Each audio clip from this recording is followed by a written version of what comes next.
백산호는 정체를 알 수 없는 의뢰인의 차에 타고 차분히 그의 입을 연다. 대체 이 일이 어떻게 시작된 거죠? 산호의 눈빛은 무겁게 가라앉았다. 의뢰인은 올리브영이라는 이름을 꺼낸다. 정보 브로커로 활동하는 자. 겉은 평범한 드럭스토어 직원 같지만 그 실체는 전국의 그늘 속에서 움직이는 정보상. 산호는 눈을 가늘게 뜨고 조용히 말한다. 내가 누군가에게 발설하면 넌 죽는다. 경고처럼 속삭인 후 그는 차량에서 내린다. 그 시각 포항 근처의 고속도로. 문주는 창희에게 전화를 걸어 자신을 데리러 오라고 한다. 곧이어 하산이 마련한 안전가옥으로 향한다. 안전가옥에 도착한 문주는 곧 앤더슨과 접촉한다. 그리고 충격적인 진실을 듣는다. 실제로 진짜 잠수함이 존재한다는 것. 그것도 영포조선소에서 비밀리에 제작되었고 미국을 속이기 위해 2대를 만들었다는 사실. 3,000톤급 하나, 1만 톤급 하나. 중공군이 이미 합전에 대비해 이동 중이며 미국은 북의 실수를 기다리다 반격을 가할 계획이란다. 북의 잠수함 제거가 핵심인데 누군가 이 제거 작전을 방해하고 있었고 그 과정에 앤더슨과 문주가 휘말린 셈이었다. 그렇다면 준익의 죽음 또한 그 함정의 일부였다는 이야기. 문주는 결심한다.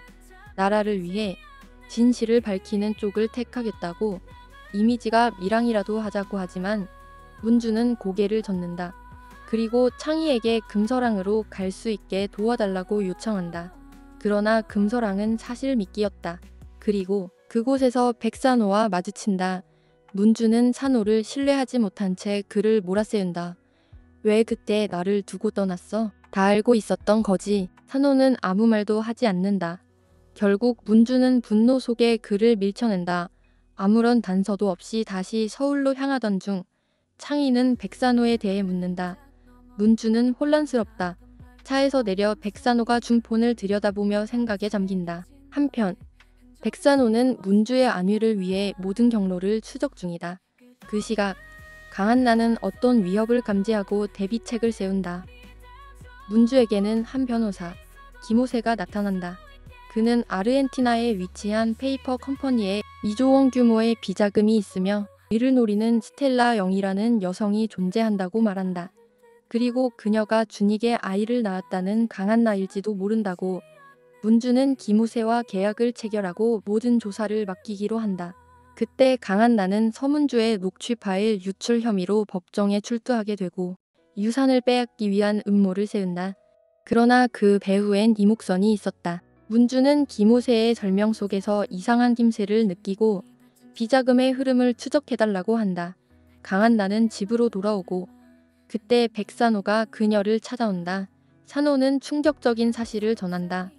너는 북한 대사의 딸 전숙향이야. 그리고 스텔라 영은 2명이고 너는 그 중 하나이지. 모든 것이 드러난 강한나는 독이 묻은 알약을 꺼내 자살을 시도하려 한다. 산호는 재빨리 그것을 막자 그녀는 독침으로 산호의 손목을 찌른다. 입으로 독을 빨아낸 그는 강한나를 제압한 뒤 진짜 스텔라 영의 정체를 묻는다. 이후 강한나와 그녀의 아이를 데리고 문주의 은신처로 향한다. 그 시각 창희는 문주에게 충격적인 고백을 한다.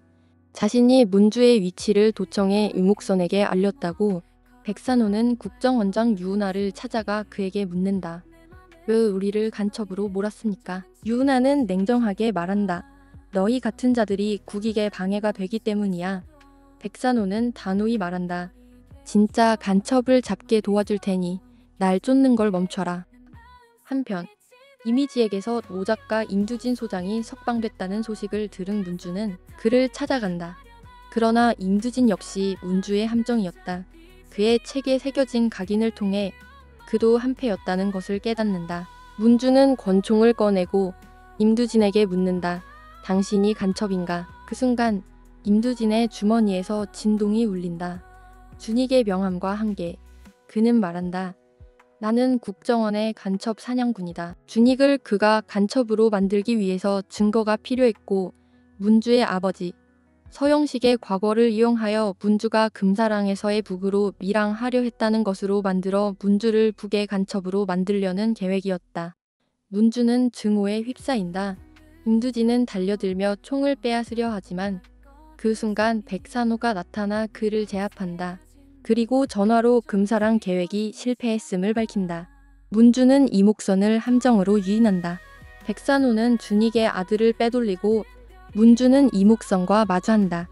총구를 겨눈 문주에게 강한나가 총을 들고 다가선다. 이목선은 말한다. 준익은 내가 변하게 만들었고 그래서 죽었어. 쏴. 그러나 강한나는 방아쇠를 당기지 않는다.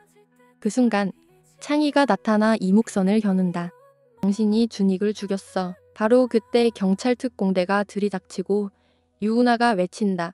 총든 자는 누구든 사살하라. 백산호가 연막탄을 던지고 총격이 시작된다. 문주와 산호는 총에 맞고 물에 몸을 던진다. 바닷물 속에서 두 사람은 서로를 의지하며 헤엄친다. 그 장면에서 7화는 막을 내린다.